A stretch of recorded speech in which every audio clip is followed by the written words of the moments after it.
Hello friends, મારું નામ છે મકવાના મનન. હું આજે બાયોફ્યુલ વિશે સમજાવવા જઈ રહ્યો છું. જેમાં આપણે સમજીશું કે બાયોફ્યુલ શું છે, બાયોફ્યુલના પ્રકાર, બાયોફ્યુલને બનાવવાની રીતો, બાયોફ્યુલના એડવાન્ટેજીસ, બાયોફ્યુલ અને ફોસિલ ફ્યુલ વચ્ચેની કમ્પેરિઝન, બાયોફ્યુલના નુકસાન અને ચેલેન્જીસ, ફ્યુચર બાયોફ્યુલ સેકન્ડ જનરેશનનો અને થર્ડ જનરેશનનો, ભારતમાં બાયોફ્યુલની નીતિ અને લાસ્ટમાં કન્ક્લુઝન સમજીશું. તો આજે આપણે આટલા ટોપિક્સ પર ડિટેલમાં વાત કરીશું. સૌ પ્રથમ આપણે એનર્જી ક્રાઇસિસ વિશે સમજીશું. આજે આપણે એવી દુનિયામાં જીવીએ છીએ જ્યાં દરેક વસ્તુ ઉર્જા પર આધારિત છે. સવારે ઉઠવાથી લઈને રાત્રે સૂઈ જતા સુધી લાઇટ, મોબાઈલ, વાહન, ફેક્ટરી, ખેતી, હોસ્પિટલ, ટ્રાન્સપોર્ટ ઉર્જા વગર અધૂરું છે. પરંતુ શું આપણે ક્યારેય વિચાર્યું છે કે આ ઉર્જા ક્યાંથી આવે છે? મોટાભાગે આપણે પેટ્રોલ, ડીઝલ, કોલસા અને નેચરલ ગેસ જેવા ફોસિલ ફ્યુઅલ પર આધારિત રાખીએ છીએ. આ ઇંધનો લાખો વર્ષમાં બને છે, પરંતુ આપણે તેને માત્ર થોડા સો વર્ષમાં ઝડપથી વાપરી રહ્યા છીએ. આ જ સ્થિતિ આપણે એનર્જી ક્રાઇસિસ એટલે કે ઉર્જાનું સંકટ કહીએ છીએ. આજે દુનિયાની વસ્તી ઝડપથી વધી રહી છે. સાથે સાથે વાહનોની સંખ્યા, ઉદ્યોગો અને ટેકનોલોજીનો ઉપયોગ પણ વધી રહ્યો છે. દરેક વ્યક્તિ વધુ સુવિધાઓ ઈચ્છે છે, વધુ વીજળી, વધુ ટ્રાન્સપોર્ટ અને વધુ સારી. પરિણામે ઉર્જાની માંગ દિવસે ને દિવસે વધી રહી છે. પરંતુ બીજા તરફ આપણા કુદરતી સંસાધનોની મર્યાદિત છે. પેટ્રોલ, ડીઝલ અને કોલસો એક દિવસ પૂરેપૂરા ખતમ થઈ જશે. આ સત્યને આપણે નકારી શકતા નથી. આજે આપણે વૈકલ્પિક ઉર્જા તરફ ધ્યાન નહીં આપીએ તો આવનારી પેઢી અંધકાર, બેરોજગાર અને વિકાસમાં ગંભીર સમસ્યાનો સામનો કરવો પડી શકે છે. આ જ છે એનર્જી ક્રાઇસિસ, જ્યાં ઉર્જાની જરૂરિયાત વધારે છે પરંતુ સ્ત્રોત ઓછા થઈ રહ્યા છે. હવે આપણે ફોસિલ ફ્યુઅલના નુકસાન વિશે જાણીશું. જ્યારે આપણે પેટ્રોલ, ડીઝલ અથવા કોલસા બાળવીએ છીએ ત્યારે મોટી માત્રામાં carbon dioxide, carbon monoxide, sulphur dioxide અને અન્ય હાનિકારક વાયુઓ હવામાં છૂટા પડે છે. આ વાયુઓ હવામાં પ્રદૂષણ ફેલાવે છે, જેના કારણે શ્વાસ લેવામાં તકલીફ, દમ, ફેફસાના રોગો અને હૃદયરોગ જેવા બીમારીઓ વધે છે. આજકાલના બાળકો અને વૃદ્ધોમાં એલર્જી, ઉધરસ અને શ્વાસની તકલીફ સામાન્ય બની ગઈ છે. તેનું મુખ્ય કારણ હવામાં વધતું પ્રદૂષણ છે.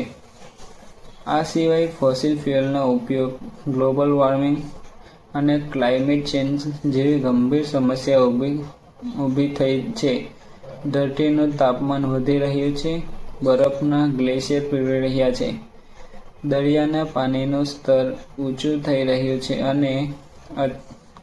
અને અચાનક પૂર, દુષ્કાળ, વાવાઝોડું અને ગરમીની લહેર જેવી કુદરતી આફતો વધી રહી છે.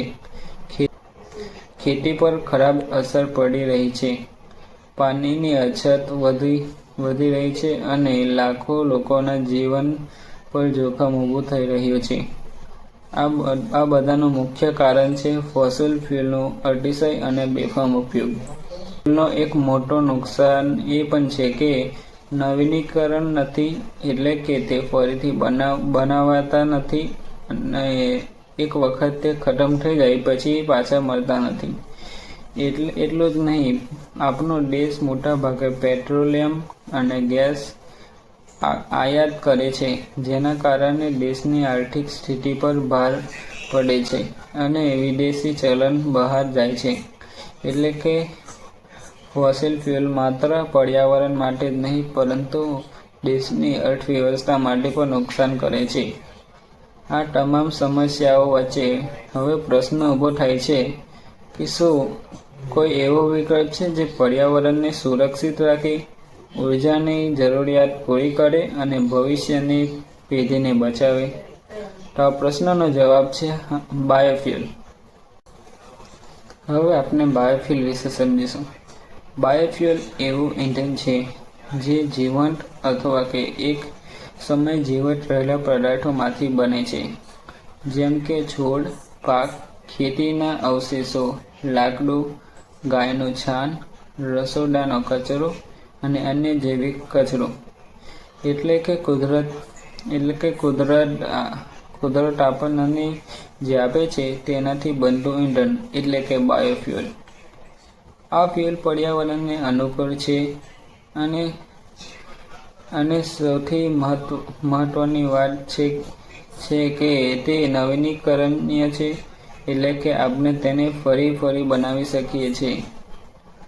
બાયોફ્યુલનો ઉપયોગ કરવાથી આપણે કાર્બન ઉત્સર્જન ઘણું ઓછું થાય છે, કારણ કે તે છોડ જ્યારે ઉગે છે ત્યારે તે હવામાંથી કાર્બન ડાયોક્સાઇડ શોષે છે અને જ્યારે તેમાંથી બનેલું બાયોફ્યુલ બને છે ત્યારે લગભગ એટલું જ કાર્બન પાછું વાતાવરણમાં છોડે છે. એટલે કે સમગ્ર પ્રક્રિયા લગભગ સંતુલિત રહે છે, જેને કાર્બન ન્યુટ્રલ પ્રક્રિયા કહે છે. આ કારણે ગ્લોબલ વોર્મિંગ ઘટાડવામાં મદદરૂપ થાય છે. બાયોફ્યુલનો એક વધુ મોટો ફાયદો છે કે તે સ્થાનિક સ્તરે ઉત્પાદન કરી શકાય છે. ખેડૂત પોતાની જમીન પર ઉર્જા પાક ઉગાડી શકે છે, ગામોમાં બાયોગેસ પ્લાન્ટ લગાવી શકાય છે અને શહેરો ઓર્ગેનિક કચરાથી ઇંધણ બનાવી શકાય છે. આથી ગામડામાં રોજગાર વધે છે, ખેડૂતોને વધારાની આવક મળે છે અને દેશ ઉર્જા ક્ષેત્રે આત્મનિર્ભર બને છે. આજે આપણે જે રીતે કુદરતનું શોષણ કરી રહ્યા છીએ તે રીતે જો ચાલતું રહ્યું તો આપણું ભવિષ્ય જોખમમાં પડી શકે છે. પરંતુ બાયોફ્યુલ આપણને એક એવી આશા આપે છે જે આપણે વિકાસ પણ કરી શકીએ અને કુદરતને બચાવી પણ શકીએ. જે આપણને શીખવે છે કે વિકાસ અને પર્યાવરણ એકબીજાના દુશ્મન નથી, પરંતુ બંને સાથે ચાલીને આગળ વધી શકે છે. આજે જ્યારે દુનિયા સસ્ટેનેબલ ડેવલપમેન્ટ એટલે કે ટકાઉ વિકાસ તરફ આગળ વધી રહી છે, ત્યારે બાયોફ્યુલ તેની એક મજબૂત કડી બની શકે છે. તે માત્ર ઇંધણ નહીં, પરંતુ એક વિચાર છે જે સ્વચ્છ ઉર્જાનો વિચાર, આત્મનિર્ભરતાનો વિચાર અને ભવિષ્યની સુરક્ષાનો વિચાર છે. હવે આપણે બાયોફ્યુલના પ્રકાર વિશે જાણીશું, જેમાં મુખ્યત્વે 3 પ્રકાર છે: બાયોઇથેનોલ, બાયોડીઝલ અને બાયોગેસ. તો પ્રથમ બાયોઇથેનોલ વિશે જાણીએ. બાયોઇથેનોલ મુખ્યત્વે શેરડી, મકાઈ, ઘઉં, જ્વાર, બાજરી, ચોખા, મોલાસીસ અને અન્ય શર્કરાયુક્ત પાકોમાંથી તૈયાર થાય છે. ભારત જેવા કૃષિપ્રધાન દેશમાં શેરડી આધારિત ઇથેનોલ ઉત્પાદનનો વિશાળ વિકાસ થયો છે અને હવે વધારાના અનાજ અને ખેતીના અવશેષોમાંથી પણ ઇથેનોલ બનાવવાનું કામ ચાલુ રહ્યું છે. બાયોઇથેનોલ પેટ્રોલ સાથે મિશ્રણ કરીને વાહનોમાં ઉપયોગ કરવામાં આવે છે, જેમ કે E10, E15 અને E20 અને આવનાર સમયમાં E85 જેવા ફ્યુઅલ પણ શક્ય બની રહ્યા છે. આ પ્રકારના ફ્યુઅલ વાહનોની કામગીરી સુધારે છે, એન્જિનની કાર્યક્ષમતા વધારે છે અને પેટ્રોલિયમ આધારિત ઇંધણ પર નિર્ભરતા ઘટાડે છે. બાયોઇથેનોલ માત્ર પરિવહન ક્ષેત્ર પૂરતું સીમિત નથી, પરંતુ તેનો ઉપયોગ વીજ ઉત્પાદન, ઔદ્યોગિક પ્રક્રિયા અને રસાયણ ઉદ્યોગમાં પણ થઈ રહ્યું છે. આ પ્રકારના ઇંધણને કાર્બન ઉત્સર્જન ઘટે છે અને હવામાં પ્રદૂષણ ઓછું થાય છે અને ગ્લોબલ વોર્મિંગ ઘટાડવામાં મદદ કરે છે. બાયોઇથેનોલનો વિકાસ ખેડૂતો માટે નવી આવક દ્વારા ખોલે છે, કારણ કે નવી આવકના દ્વાર ખોલે છે, કારણ કે ખેતી પાકો અને કૃષિ અવશેષો મુક્તવાન ઉર્જા સ્ત્રોત ફેરવવામાં આવે છે. આથી ગ્રામીણ વિસ્તારમાં રોજગાર વધે છે અને કૃષિ આધારિત ઉદ્યોગોને પ્રોત્સાહન મળે છે અને ગામડાની અર્થવ્યવસ્થા મજબૂત બને છે. આ ઉપરાંત બાયોઇથેનોલ ઉર્જા સુરક્ષા માટે પણ અત્યંત મહત્વપૂર્ણ છે, કારણ કે દેશને વિદેશી પેટ્રોલિયમ આયાત પર ઓછો આધાર રાખવા માટે સક્ષમ બનાવે છે. ઉર્જા ક્ષેત્રે આત્મનિર્ભરતા વધે છે અને દેશની મજબૂત બને છે.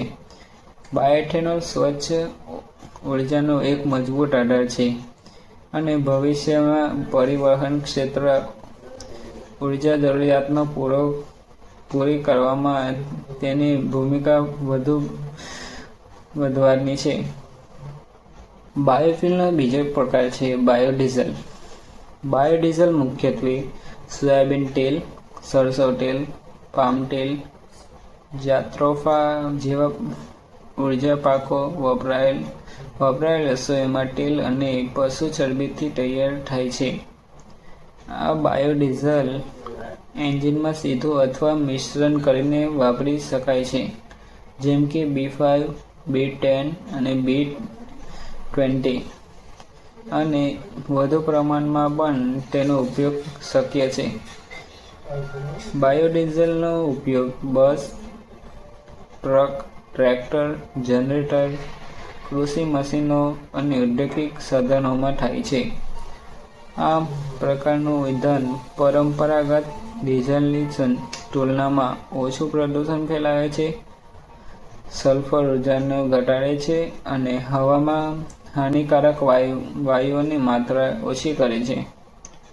બાયોડીઝલનો મહત્વપૂર્ણ લાભ એ છે કે સ્થાનિક સ્તરે ઉત્પાદન કરી શકાય છે અને કચરાની ઉર્જા ઉત્પન્ન કરી શકાય છે. ખાસ કરીને વપરાયેલી રસોઈ તેલમાંથી બાયોડીઝલ બનાવવાથી પર્યાવરણને નુકસાન કરતી વસ્તુઓનો પૂર્ણ ઉપયોગ શક્ય બને છે. આથી કચરાનું સંચાલન સુધરે છે, ગંદા પાણીમાં તેલ જતું અટકે અને પર્યાવરણ સ્વચ્છ રહે છે. બાયોડીઝલનો વિકાસ રોજગાર સર્જન અને નાના ઉદ્યોગોને પ્રોત્સાહન આપે છે અને ગ્રામીણ તથા શહેરી બંને વિસ્તારોની આર્થિક પ્રવૃત્તિ વધે છે. બાયોડીઝલ ઉર્જા ક્ષેત્રમાં દેશને વધુ મજબૂત બનાવવામાં અને મહત્વપૂર્ણ ભૂમિકા ભજવે છે. તે ફોસિલ ફ્યુઅલ પરની નિર્ભરતા ઘટાડે છે, ઉર્જા સુરક્ષા મજબૂત કરે છે અને પર્યાવરણ માટે વધુ અનુકૂળ વિકલ્પ પૂરો પાડે છે. બાયોડીઝલના ઉપયોગથી એન્જિનની લુબ્રિકેશન ક્ષમતા વધે છે અને જેના કારણે એન્જિનની આયુષ્ય વધે છે અને મેન્ટેનન્સ ખર્ચ ઘટે છે. આ રીતે બાયોડીઝલ માત્ર ઇંધણ નહીં, પરંતુ પરિવહન અને ઉદ્યોગ ક્ષેત્ર માટે એક ટકાઉ અને વિશ્વસનીય ઉકેલ બની રહ્યું છે. બાયોફ્યુઅલનો ત્રીજો ટાઈપ છે બાયોગેસ. બાયોગેસ ગાયના છાણ, ખેતીના અવશેષો, ઘરના રસોડાનો કચરો, ફૂડ વેસ્ટ, શાકભાજી અવશેષો, પશુ ફાર્મનો કચરો અને અન્ય ઓર્ગેનિક પદાર્થોમાંથી તૈયાર થાય છે. આ પદાર્થોને ખાસ ટાંકીમાં સળગાવવાથી મિથેન ગેસ ઉત્પન્ન થાય છે, જેને બાયોગેસ કહેવામાં આવે છે.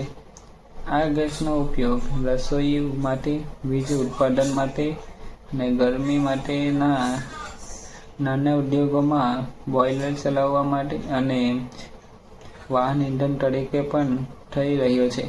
બાયોગેસ પ્લાન્ટ ગામડા અને શહેર બંને જગ્યાએ સ્થાપિત કરી શકાય છે અને ઘરેલું ઉર્જાની જરૂરિયાતો પૂરી કરવામાં મહત્વપૂર્ણ ભૂમિકા ભજવે છે.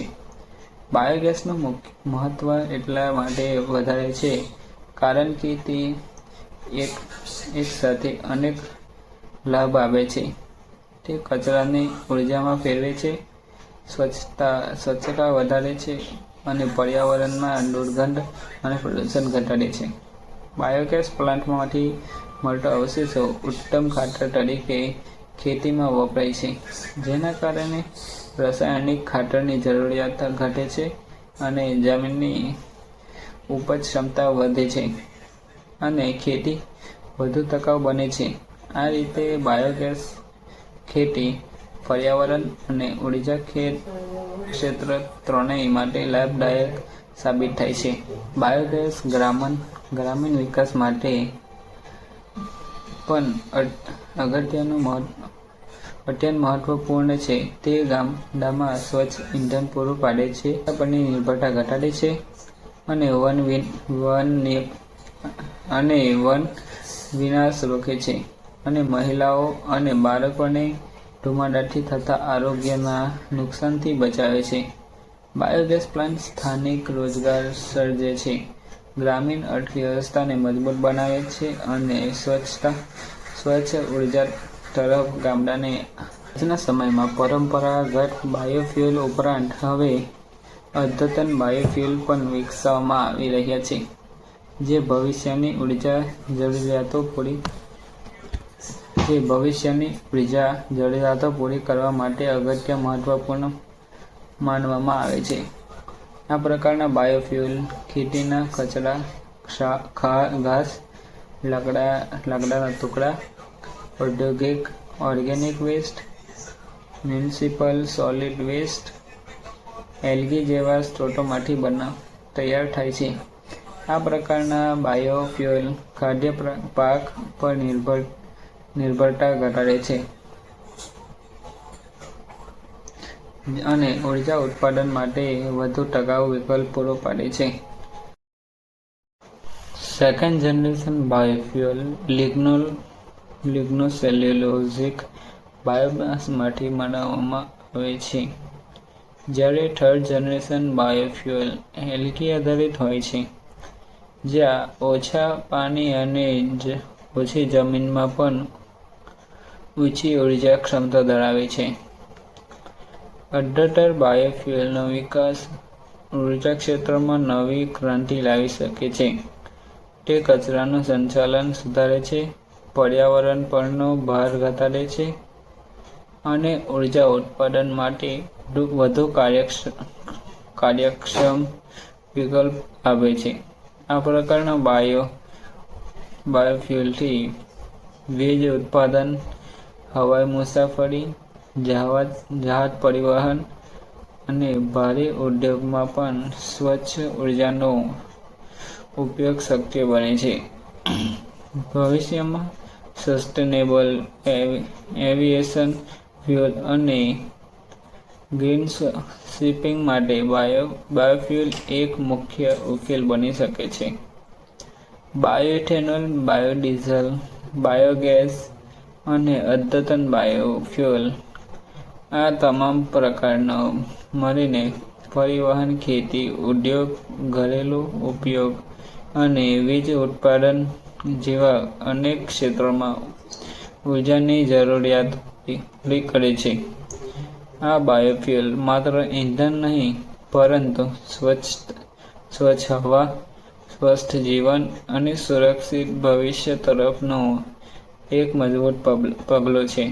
આ પ્રકારના ઇંધણથી દેશની ઉર્જા ક્ષેત્રે આત્મનિર્ભર બને છે, પર્યાવરણનું રક્ષણ થાય છે અને આવનારી પેઢીને વધુ સુરક્ષિત દુનિયા મળે છે. આ ઉપરાંત બાયોફ્યુલ સામાજિક વિકાસ માટે અને મહત્વપૂર્ણ છે. તે ગ્રામીણ અને શહેરી વિસ્તારમાં રોજગાર સર્જે છે, ઉદ્યોગોને પ્રોત્સાહન આપે છે અને ઉર્જા ક્ષેત્રમાં નવી ટેકનોલોજી અને નવીનતા લાવે છે. બાયોફ્યુલ દ્વારા સ્વચ્છ ઉર્જા તરફનો પરિવર્તન માત્ર પર્યાવરણ માટે નહીં, પરંતુ સમાજ અને અર્થવ્યવસ્થા બંને માટે લાભદાયક સાબિત થાય છે. આ રીતે બાયોફ્યુલ વિકાસ, સુરક્ષા અને સ્થિરતા માટે એક મજબૂત આધાર બની રહ્યું છે. હવે આપણે જાણીશું કે બાયોફ્યુલની કેવી રીતે બનાવવામાં આવે છે. તો પ્રથમ આપણે સુગરકેનથી આપણે ઇથેનોલ બનાવવાની જાણીશું. ત્યારબાદ વેજીટેબલ ઓઇલથી બાયોડીઝલ, ત્યાર પછી કાવડંગ અને વેસ્ટમાંથી બાયોગેસ બનાવવાનું. કાવડંગ એન્ડ વેસ્ટમાંથી બાયોગેસ કેવી રીતે બને છે તે જાણીશું. સૌપ્રથમ સુગરકેન ટુ ઇથેનોલ. સૌપ્રથમ આપણે સમજીએ કે શેરડી કેમ ઇથેનોલ બનાવવા માટે યોગ્ય પાક છે. શેરડીમાં કુદરતી રીતે વધુ પ્રમાણમાં ખાંડ હોય છે, જે સીધી રીતે ફર્મેન્ટેશન માટે યોગ્ય હોય છે. શેરડી ઝડપથી ઉગે છે, વધારે ઉત્પાદન આપે છે અને ભારતના ઘણા રાજ્યોમાં મોટા પાયે ખેતી થાય છે. આથી શેરડી ઉર્જા ઉત્પાદનમાંથી વિશ્વસનીય અને ઉપલબ્ધ સ્ત્રોત બની જાય છે. શેરડીમાંથી માત્ર ખાંડ જ નહીં, પરંતુ બાયોફ્યુઅલ, વીજળી અને ખાતર જેવા અનેક ઉપયોગી ઉત્પાદનો મેળવી શકાય છે. આ રીતે શેરડી એક મલ્ટી-યુઝ ક્રોપ બની જાય છે. તો આપણે શેરડીમાંથી ઇથેનોલ બનાવવાની પ્રક્રિયાને સ્ટેપ બાય સ્ટેપ જાણીશું. તો સ્ટેપ 1માં આપણે શેરડીની કાપણી અને મિલ સુધી પહોંચાડવાનું સ્ટેપ વિશે સમજીશું. શેરડી પાકી જાય પછી ખેડૂતો તેને ખેતરમાંથી કાપે અને ટ્રક અથવા ટ્રેક્ટર દ્વારા સુગર મિલ સુધી પહોંચાડે છે. શેરડી કાપ્યા પછી તેને ઝડપથી પ્રોસેસ કરવી જરૂરી છે, કારણ કે સમય પસાર થતાં તેમાં રહેલા ખાદ ઘટવા લાગે છે. મિલમાં પહોંચ્યા પછી શેરડીનું વજન લેવાય છે અને તેને ક્રશિંગ વિભાગમાં મોકલવામાં આવે છે. અહીં મોટા રોલર્સ દ્વારા શેરડીને દબાવીને તેનો રસ બહાર કાઢવામાં આવે છે. આ પ્રક્રિયામાં શેરડીમાંથી બે વસ્તુ મળે છે, એક રસ અને બીજું બેગાસ, જે બેગાસ એટલે કે ફાઇબર જેવો બાકી રહેલો ભાગ.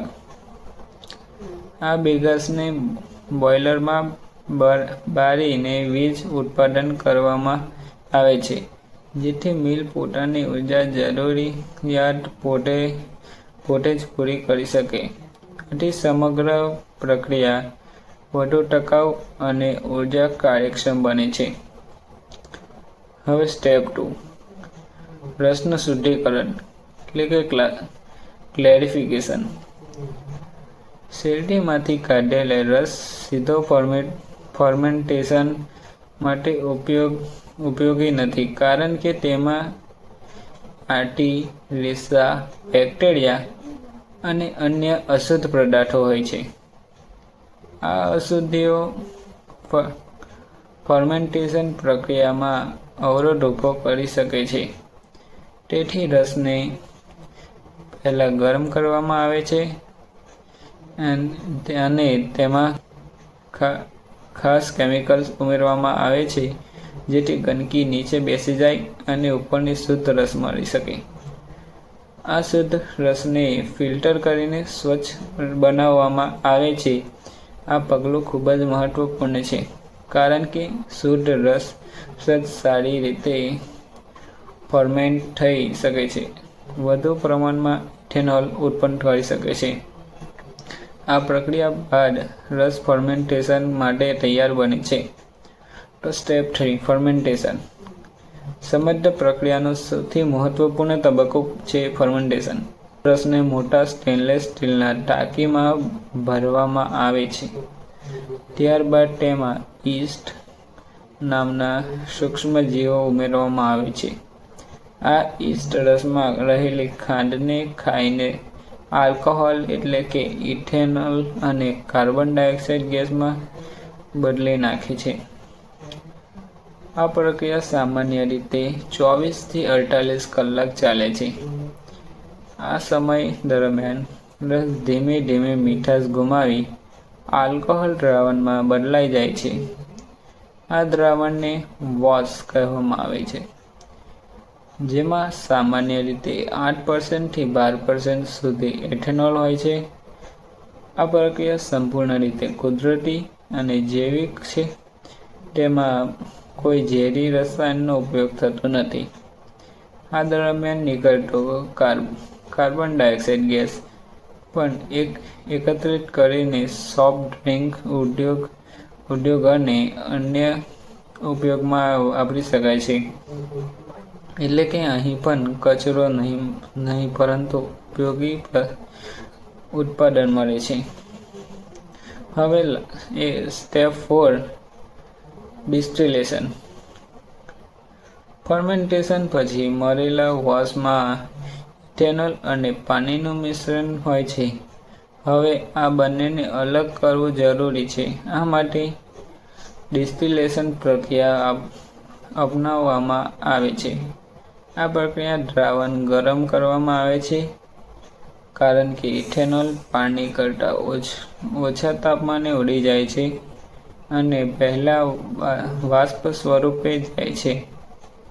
આ વાષ્પને પાઇપ દ્વારા એક અલગ ચેમ્બરમાં જઈને ઠંડુ કરવામાં આવે છે, જેથી તે ફરી પ્રવાહી સ્વરૂપમાં ફેરવાઈ જાય. આ રીતે લગભગ 95% શુદ્ધ ઇથેનોલ મળે છે અને આ ઇથેનોલ હાઇડ્રસ ઇથેનોલ કહેવામાં આવે છે, જેમાં થોડું પાણી હજુ પણ રહેલું હોય છે. તો સ્ટેપ 5 ડિહાઇડ્રેશન.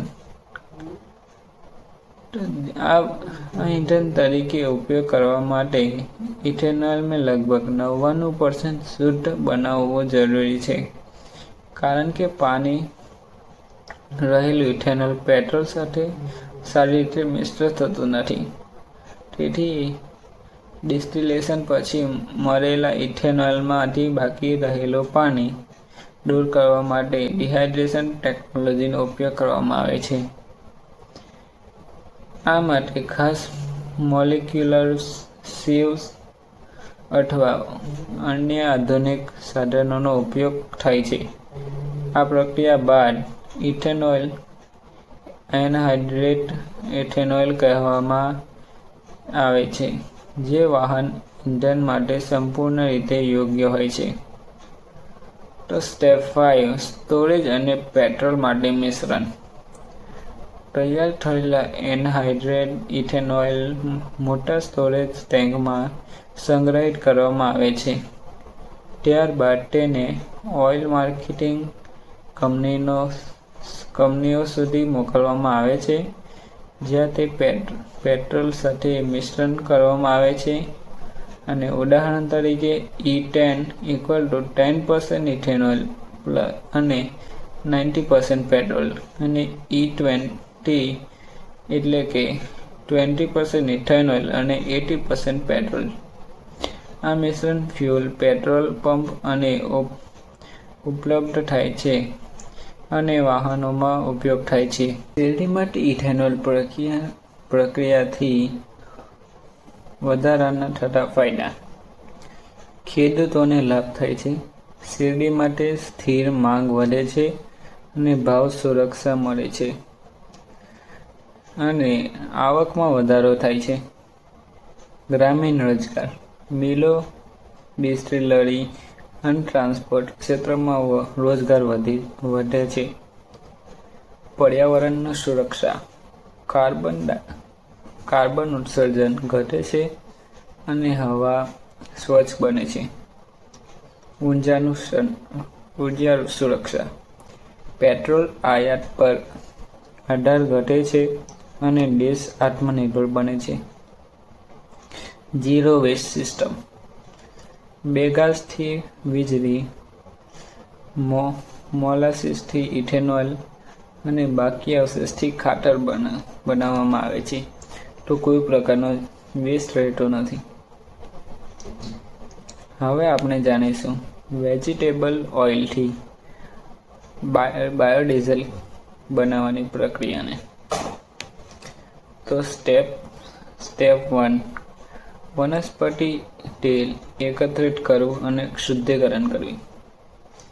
સૌ પ્રથમ તબક્કામાં સોયાબીન તેલ, સરસવ તેલ, સૂર્યમુખી તેલ, પામ તેલ અથવા વપરાયેલું રસોઈનું તેલ એકત્રિત કરવામાં આવે છે અને આ તેલમાં ઘણીવાર પાણી, ખોરાકના કણો અને અન્ય અશુદ્ધિઓ હોય છે, જે બાયોડીઝલ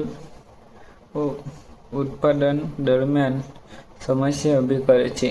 જેથી તેલને પહેલાં ફિલ્ટર કરવામાં આવે છે અને ગરમ કરીને તેમાં રહેલું પાણી દૂર કરવામાં આવે છે.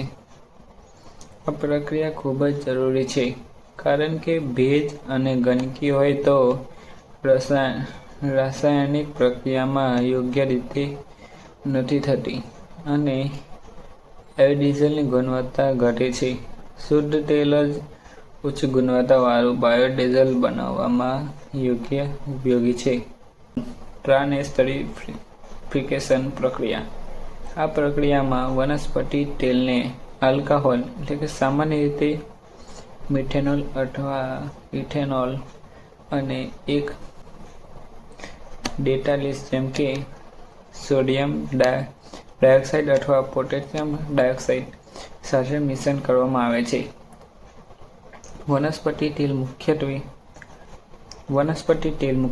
મુખ્યત્વે ટ્રાઇગ્લિસરાઇડ્સથી બનેલું હોય છે.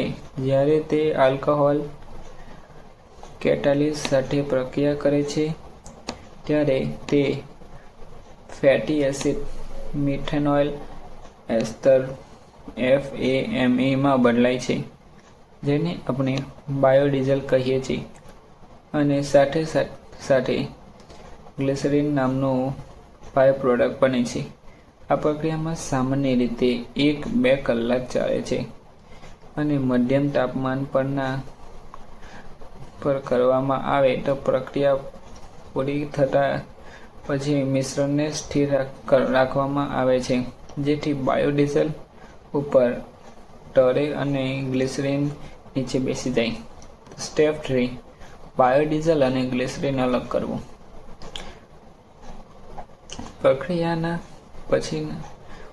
પ્રતિક્રિયા પછીના મિશ્રણને થોડા સમય માટે છોડવામાં આવે છે.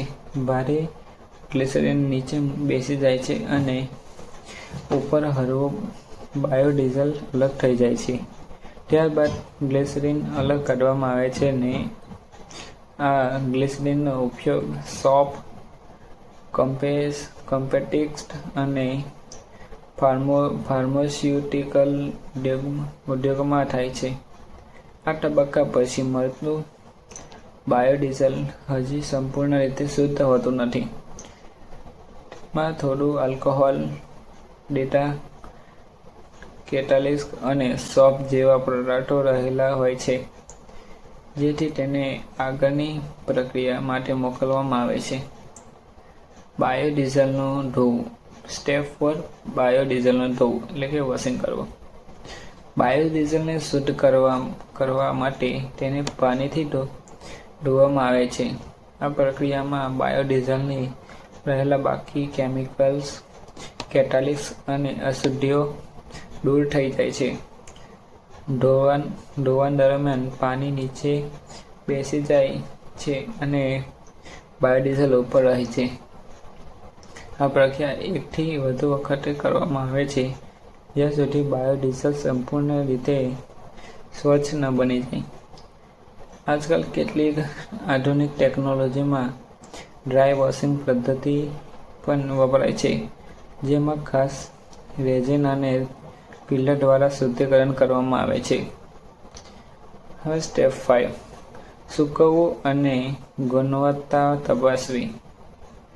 ધોવાણ પછી બાયોડીઝલમાં રહેલું થોડું પાણી દૂર કરવા માટે તેને હળવું ગરમ કરવામાં આવે છે અથવા વેક્યુમ પ્રક્રિયા અપનાવવામાં આવે છે. આ પછી બાયોડીઝલની ગુણવત્તા ચકાસવામાં આવે છે, જેમ કે તેની ચીપચીપાહટ, ફ્લેશ પોઈન્ટ, સેટેન નંબર અને શુદ્ધતા. જ્યારે બાયોડીઝલ તમામ ધોરણો પૂર્ણ કરે છે ત્યારે તેને વાહન ઉપયોગ માટે યોગ્ય ગુણવત્તા આપે છે. તો સ્ટેપ 6, સ્ટોરેજ અને ડીઝલ સાથે મિશ્રણ. તૈયાર થયેલું બાયોડીઝલ સ્ટોરેજ ટેન્કમાં સંગ્રહિત કરવામાં આવે છે. ત્યારબાદ તેને પેટ્રોલિયમ ડીઝલ સાથે મિશ્રણ કરવામાં આવે છે, જેમ કે B5 એટલે કે 5% બાયોડીઝલ અને 95% ડીઝલ, B10 એટલે કે 10% બાયોડીઝલ અને 90% ડીઝલ, B20 20% બાયોડીઝલ અને 80% ડીઝલ. આ મિશ્રણ ફ્યુઅલ વાહનો, જનરેટર અને કૃષિ મશીનોમાં વપરાય છે. વનસ્પતિ તેલથી બાયોડીઝલ બનાવવાના ફાયદા. પર્યાવરણ મૈત્રી એટલે કે ઇકો ફ્રેન્ડલી.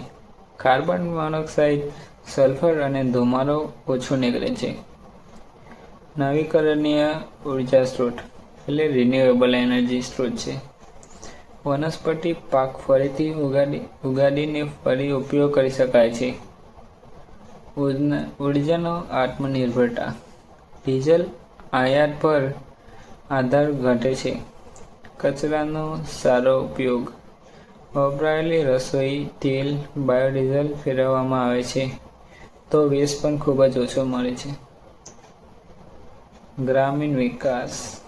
ટેમ પાકોની ખેતીથી ખેડૂતોને વધારાની આવક મળે છે, જેનાથી બેરોજગારી પણ ઓછી થાય છે.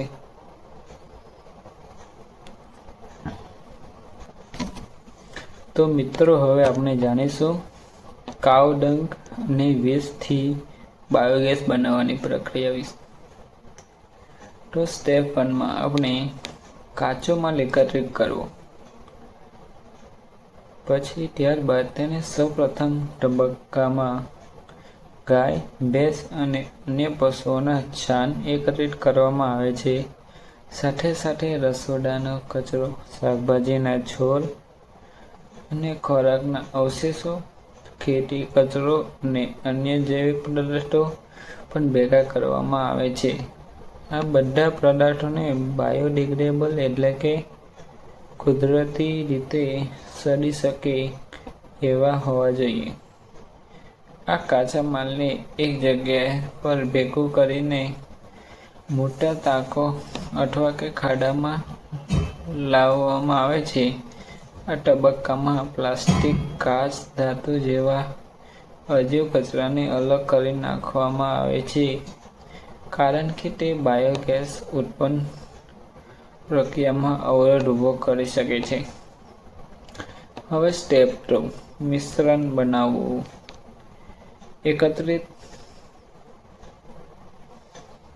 એકત્રિત કરેલા છાણ અને કચરાને પાણી સાથે મિશ્રણ કરીને ગાઢ દ્રવ સ્વરૂપમાં ફેરવવામાં આવે છે, જેને સ્લરી કહેવામાં આવે છે.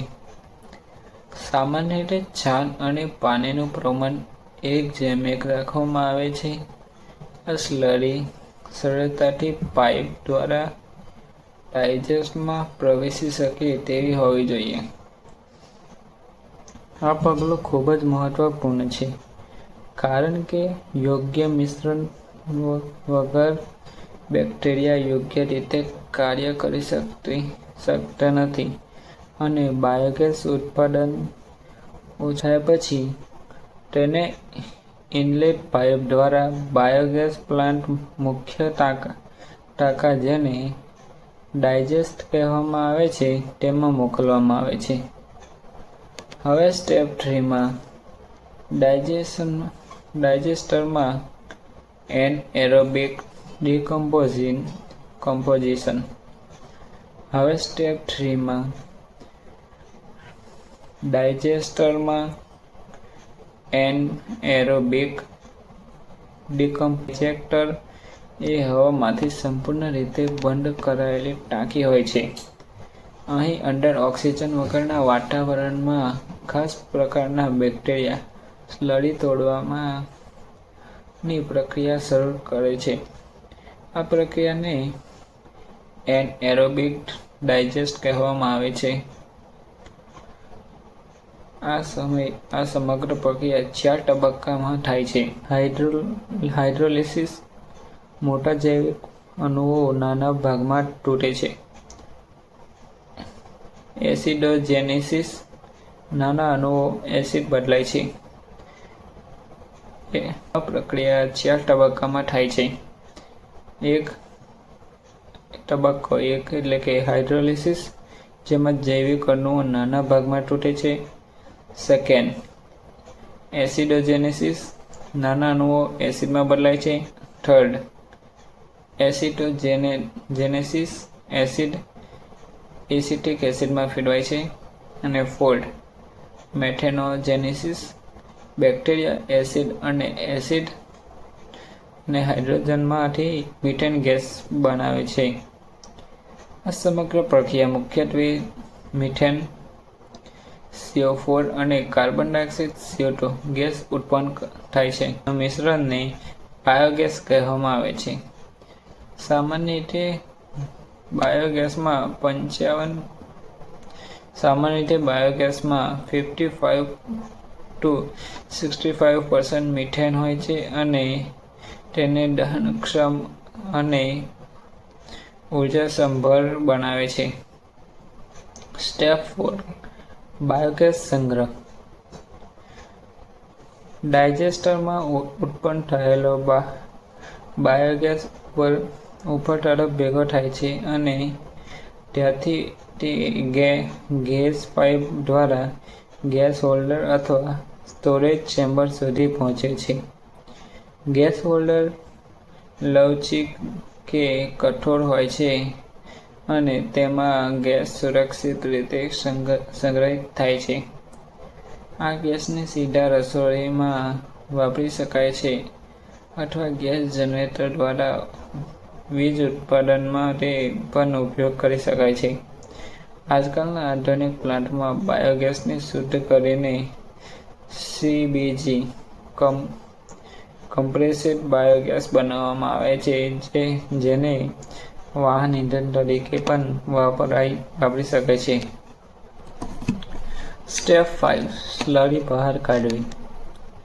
જ્યારે નવી સ્લરી ડાયજેસ્ટરમાં દાખલ થાય છે, ત્યારે જૂની પચેલી સ્લરી આઉટલેટ પાઇપ દ્વારા બહાર નીકળી જાય છે. આ પચેલી સ્લરીને ડાયજેસ્ટર કહેવામાં આવે છે. ડાયજેસ્ટેટમાં પોષક તત્વો ભરપૂર હોય છે અને તેમાં દુર્ગંધ ઓછી હોય છે. આ ડાયજેસ્ટેટનું સીધું ખેતરમાં ખાતર તરીકે વાપરી શકાય છે અથવા સૂકવીને કમ્પોસ્ટરમાં ફેરવી શકાય છે. આ રીતે બાયોગેસ પ્લાન્ટમાંથી ઉર્જા સાથે સાથે ઉત્તમ જૈવિક ખાતર પણ મળે છે. બાયોગેસનો ઉપયોગ. રસોઈ માટે ઘરેલું બાયોગેસ સ્ટોવમાં સીધો ઉપયોગ. વીજ ઉત્પાદન માટે ગેસ એન્જિન અથવા જનરેટર દ્વારા બાયોગેસ દ્વારા પાવર જનરેટ કરી શકાય. વાહન ઇંધણ તરીકે શુદ્ધ કરીને સીબીજી બનાવીને ઉદ્યોગોમાં ગરમી માટે બોઇલર અને ફર્નેસમાં બાયોગેસના ઉત્પાદનના ફાયદા. કચરાનું યોગ્ય સંચાલન. છાણ અને ઘરેલું કચરો ઉપયોગી બને છે. પર્યાવરણ સુરક્ષા. ધુમાડો, દુર્ગંધ અને ગ્રીનહાઉસ ગેસ ઘટે છે. સસ્તું ઇંધણ. એલપીજી અને લાકડાની જરૂરિયાત ઘટે છે. ગ્રામીણ વિકાસ. રોજગાર સર્જન અને આત્મનિર્ભરતા વધે છે. ઉત્તમ ખાતર. જમીનની ઉપરની ક્ષમતા વધે છે. તો ફ્રેન્ડ્સ, હવે આપણે જાણીશું એડવાન્ટેજીસ ઓફ બાયોફ્યુઅલ. બાયોફ્યુઅલના ફાયદા. નવીનીકરણીય ઉર્જા સ્ત્રોત છે, એટલે કે ફરીથી બનાવીને એને યુઝ કરી શકાય છે. બાયોફ્યુઅલ કુદરતી સ્ત્રોતમાંથી મળે છે જે ફરીથી ઉગાડી શકાય છે, જેમ કે શેરડી, મકાઈ, જંત્રોફા, સોયાબીન અને ખેતી કચરો. ફોસિલ ફ્યુઅલ લાખો વર્ષમાં બને છે, જ્યારે બાયોફ્યુઅલ થોડા મહિના કે વર્ષમાં ફરી તૈયાર થઈ જાય છે. આથી બાયોફ્યુઅલ ઉર્જાનો ટકાઉ અને લાંબા ગાળાનો સ્ત્રોત બને છે. પર્યાવરણમાં ઘટાડો. બાયોફ્યુઅલ બળે ત્યારે ઓછો ધુમાડો, ઓછું કાર્બન મોનોક્સાઇડ અને સલ્ફર ઉત્સર્જન થાય છે. તે ગ્રીનહાઉસ ગેસ ઘટાડવામાં મદદ કરે છે અને હવા સ્વચ્છ બનાવે છે. બાયોગેસ. બાયોડીઝલ ખાસ કરીને શહેરો અને ગામોમાં પ્રદૂષણ ઘટાડવામાં મહત્વપૂર્ણ ભૂમિકા ભજવે છે. ઉર્જા આત્મનિર્ભરતા અને વિદેશી તેલ પર આધાર ઘટાડે છે. બાયોફ્યુઅલ સ્થાનિક સ્તરે ઉત્પન્ન થઈ શકે છે, તેથી વિદેશમાંથી પેટ્રોલ અને ડીઝલ આયાત કરવાની જરૂર ઘટે છે. આથી વિદેશી ચલણ બચી જાય છે અને દેશની અર્થવ્યવસ્થા મજબૂત બને છે. ખેડૂતો અને ગ્રામીણ વિસ્તારને લાભ થાય છે. બાયોફ્યુઅલ માટે શેરડી, મકાઈ, જંત્રોફા, સરસવ જેવા પાકની માંગ વધે છે. આથી ખેડૂતોને વધારાની આવક મળે છે અને ગામમાં રોજગાર વધે છે. બાયોગેસ પ્લાન્ટ દ્વારા ગામડાઓમાં સ્વરોજગાર અને ઉર્જા સુવિધા વધે છે. કચરાનો સારો ઉપયોગ. ઘરેલું કચરો, ખેતી કચરો, પશુ છાણ અને વપરાયેલા તેલ બાયોફ્યુઅલમાં ફેરવી શકાય છે. આથી કચરાની સમસ્યા ઘટે છે, સ્વચ્છતા વધે છે અને ઉપયોગી ઉર્જા ઉત્પન્ન થાય છે. ઇંધણ તરીકે સુરક્ષા અને બાયોડિગ્રેડેબલ.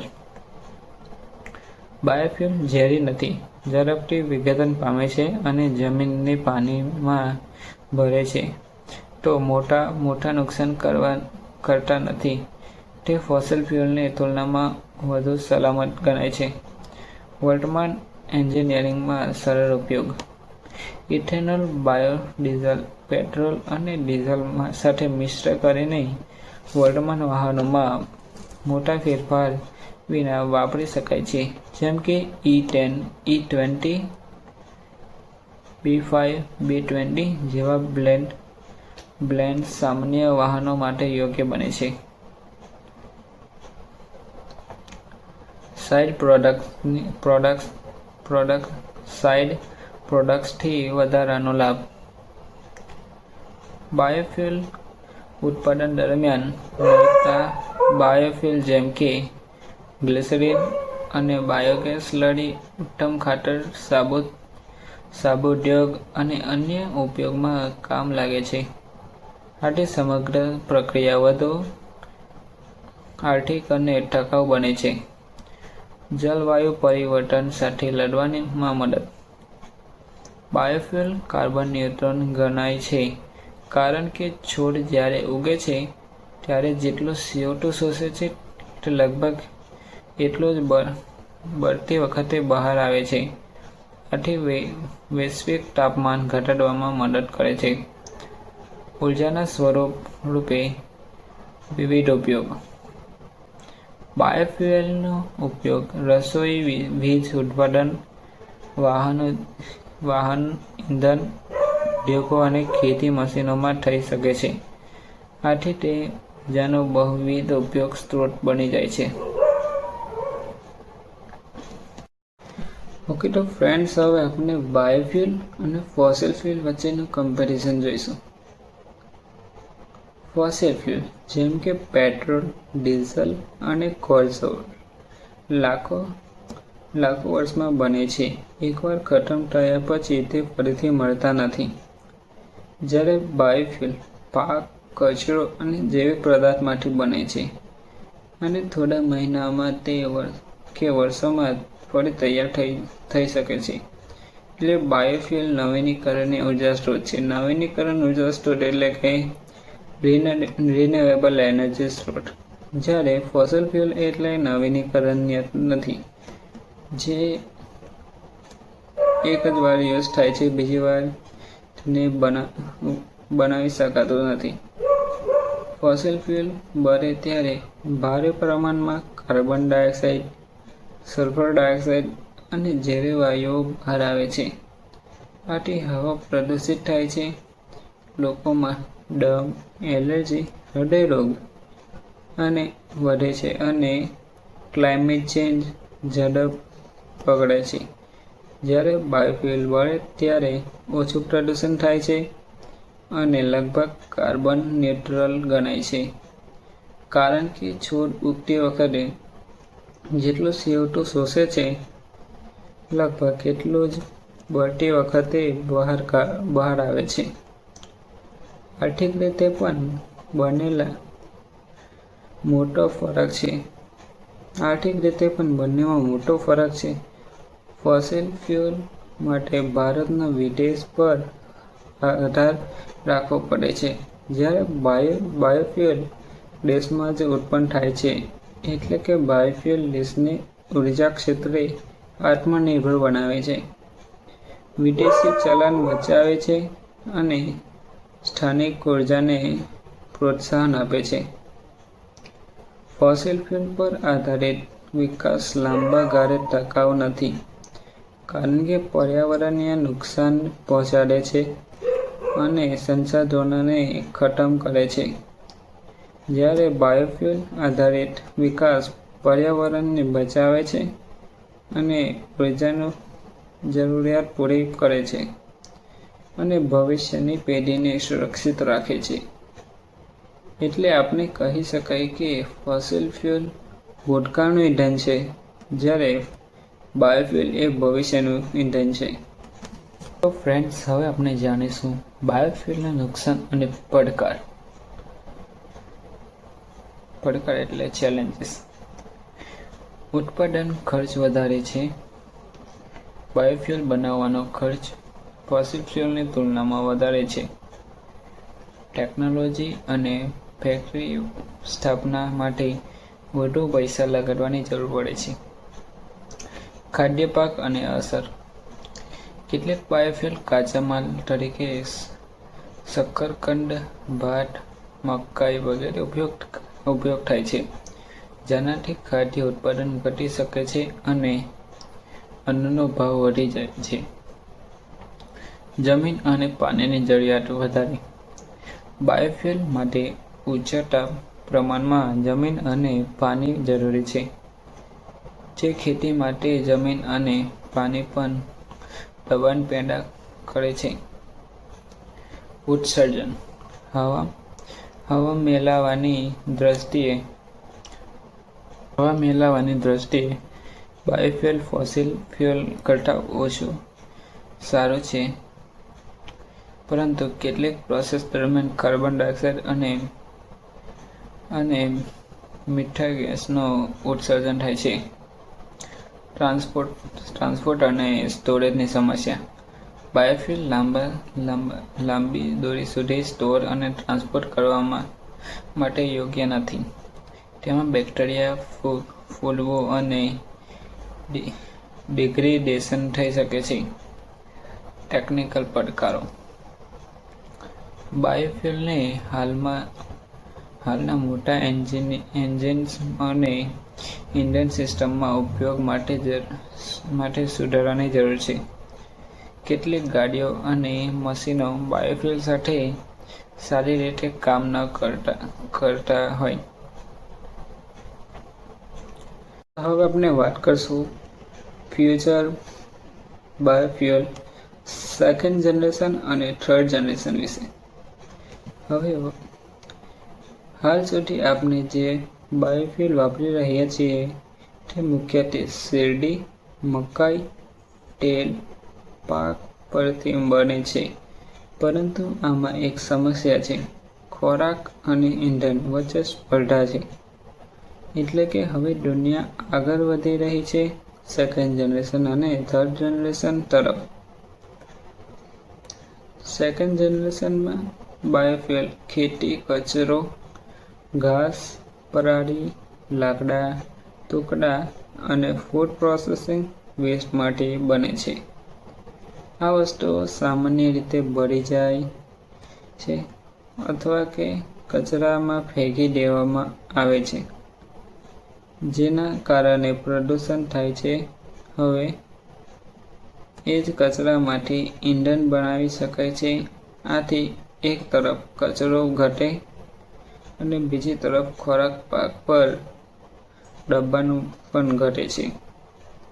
હવે થર્ડ જનરેશન બાયોફ્યુલમાં એલ્ગી પરથી બને છે. એલ્ગી બહુ ઓછા પાણીમાં, ઊંચી જમીનમાં અને ઝડપથી ઉગે છે, છતાં વધારે તેલ આપે છે. ભવિષ્યમાં એલ્ગી આધારિત બાયોફ્યુલ વિમાન, જહાજ અને ભારે ઉદ્યોગોમાં ઉપયોગી બની શકે છે. આ દુનિયામાં પણ દેશોમાં આ ટેકનોલોજી પર સંશોધન કરી રહ્યા છે અને ભારતમાં પણ આ ક્ષેત્રમાં કામ શરૂ થઈ ગયું છે. આ ટેકનોલોજી હજી સંપૂર્ણ રીતે વ્યાપક નથી, પરંતુ આવનારા વર્ષોમાં તે ઉર્જા ક્ષેત્રમાં ક્રાંતિ લાવી શકે છે. ભવિષ્યમાં આપણે ખેતરોમાંથી નહીં પરંતુ કચરામાંથી અને પાણીમાં ઉગતા એલ્ગી ઇંધણ બનાવી શકીશું, જે ખરેખર ગ્રીન રેવોલ્યુશન હશે. તો આ ટોપિક છે આપણો ભારતમાં સરકારની બાયોફ્યુલ અને ઇથેનોલની નીતિ. તો પ્રથમ છે કે બાયોફ્યુલ નીતિ શું છે? ભારત સરકારે નેશનલ પોલિસી ઓફ બાયોફ્યુલ્સ 2018ને અપડેટ કર્યો હતો અને મુખ્ય ઉદ્દેશ ઉર્જા આયાત ઘટાડવી અને પર્યાવરણને સુધારવું અને ખેડૂતો માટે નવો બજાર બનાવવો છે. આ નીતિ હેઠળ અનેક પ્રકારના બાયોફ્યુલ જેમ કે ઇથેનોલ અને બાયોડીઝલ માટે નિયંત્રણો અને પ્રોત્સાહન આપવામાં આવ્યા છે. ઇથેનોલ બ્લેન્ડિંગ પ્રોગ્રામ (EBP) સરકારી પ્રોગ્રામ હેઠળ પેટ્રોલમાં ઇથેનોલ મિક્સિંગ દર વધારવાનું લક્ષ્ય રાખે છે, જેને ઇથેનોલ બ્લેન્ડિંગ કહે છે. 2024-25 દરમિયાન ઇથેનોલ બ્લેન્ડિંગ 19% સુધી પહોંચી ચૂક્યો છે. હવે 20% ટાર્ગેટ આગળ ચાલી રહ્યું છે. સરકાર દ્વારા લેવામાં આવેલ મુખ્ય પગલાં. 1. ઉગમનો વિસ્તાર. હવે ઇથેનોલ બનાવવા માટે માત્ર ખાંડ અને મોલેસીસ જ નહીં, પણ અનાજ, રાઈસ, મેઝ જેવા ફીડસ્ટોક્સને પણ ઉપયોગ કરવા મંજૂરી આપવામાં આવી છે, જેથી ઉત્પાદન વધે. જીએસટી અને સહાય. ઇથેનોલ પર જીએસટી ઘટાડીને 5% કરી દેવાઈ છે, જે ઇથેનોલ ઉત્પન્ન વધુ લાભદાયક બને. ઓઇલ કંપનીની સાથે ટાઈ-અપ્સ. OMCs જેમ કે IOC, BPCL, HPCL ઇથેનોલ ખરીદીને વધારી રહ્યા છે, જેથી બ્લેન્ડિંગ યોગ્ય પ્રમાણમાં પૂરું થાય. તો લાસ્ટ કન્ક્લુઝન છે કે બાયોફ્યુલ સ્વચ્છ, નવીનીકરણીય અને ટકાઉ ઉર્જા વિકલ્પ છે. તે પ્રદૂષણ ઘટાડે છે, ખેડૂતોને લાભ આપે છે અને દેશને ઉર્જા ક્ષેત્રે આત્મનિર્ભર બનાવે છે. સરકારની નીતિઓ અને ભવિષ્યની ટેકનોલોજી સાથે બાયોફ્યુલ ભારતના હરિત અને સુરક્ષિત ભવિષ્ય માટે સંપૂર્ણપણે ભૂમિકા ભજવશે.